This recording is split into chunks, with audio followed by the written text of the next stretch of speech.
ไปที่กองประชุมคณะกรรมการซี่น้ำระดับชาติและอนุกรรมการใกล้เคียงเป็นเจ้าภาพจัดกองประชุมทบทวนส่วนที่สัญญาว่าด้วยการเกิดห้ามระเบิดลูกบาศก์รอบเวียนที่ 3โดยได้ยกให้เห็นเนื้อในสำคัญของกองประชุมทบทวนก็คือการส่งเสริมการจัดตั้งปฏิบัติสนธิสัญญาว่าด้วยการเกิดห้ามระเบิดลูกบาศก์รอบเวียนที่ 3การยกสูงบทบาทของลาวในวิธีสากลและการสร้างภาพพจน์ที่ดีของลาวในวันที่25 พฤษภาคม 2026 มีกองประชุมครั้งปฐมฤกษ์ของคณะกรรมการซี่น้ำระดับชาติและอนุกรรมการใกล้เคียงเป็นเจ้าภาพจัดกองประชุมทบทวนสนธิสัญญาว่าด้วยการเกิดห้ามระเบิดลูกบาศก์รอบเวียนที่ 3หรือ CCM ไข้ขึ้นที่นครหลวงเวียงจันทร์ภายใต้การเป็นประธานของทานทองสวรรค์พรหมวิหารรองนายกรัฐมนตรีกระทรวงการต่างประเทศในนามประธานคณะซี่น้ำการเป็นประธานของสาธารณรัฐประชาธิปไตยประชาชนลาวมีต่างหน้าจากภาคส่วนที่เกี่ยวข้องเข้าร่วมโอกาสนี้ทานรองนายกรัฐมนตรีกระทรวงการต่างประเทศได้มีคำเห็นกล่าวเปิดกองประชุมโดยได้ยกให้เห็นความหมายความสำคัญของการเป็นเจ้าภาพและการเป็นประธานกองประชุมทบทวนสนธิสัญญาว่าด้วยการเกิดห้ามระเบิดลูกบาศก์รอบเวียนที่ 3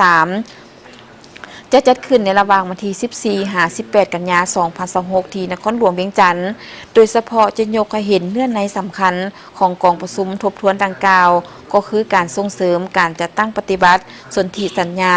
ด้วยการเกิดห้ามระเบิดลูกบาศก์รอบเวียนที่ 3การยกสูงบทบาทของลาวในวิธีสากลและการสร้างภาพพจน์ที่ดีของลาวในการเป็นเจ้าภาพกองประชุมดังกล่าวโดยเฉพาะในการต้อนรับแขกต่างประเทศคณะกรรมการจากประเทศลัทธิภาคีที่จะเข้าร่วมหลายกว่า900 ท่าน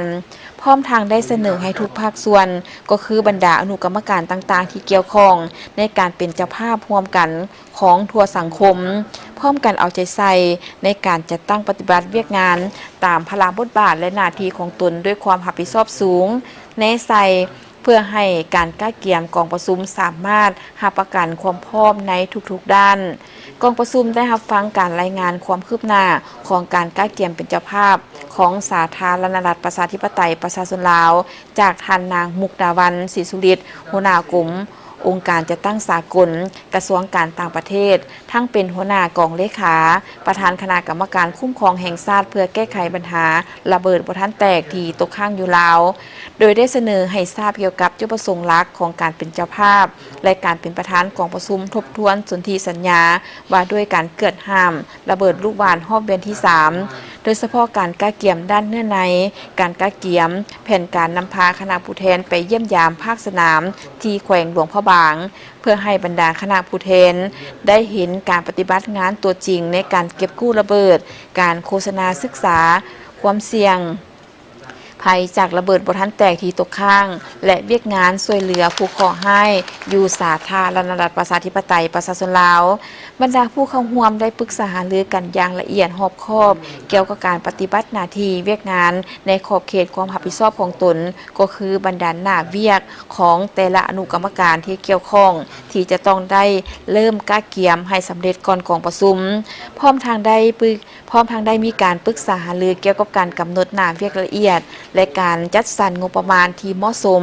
สำหรับการกล้าเกี่ยมให้แก่การจัดกองประชุมรวมทั้งการวางแผนเวียกที่สำคัญเป็นต้นแมนเวียกงานพิธีการกล้าเกี่ยมสถานที่จัดกองประชุมการบริการด้านพาหนะรับส่งคณะผู้แทน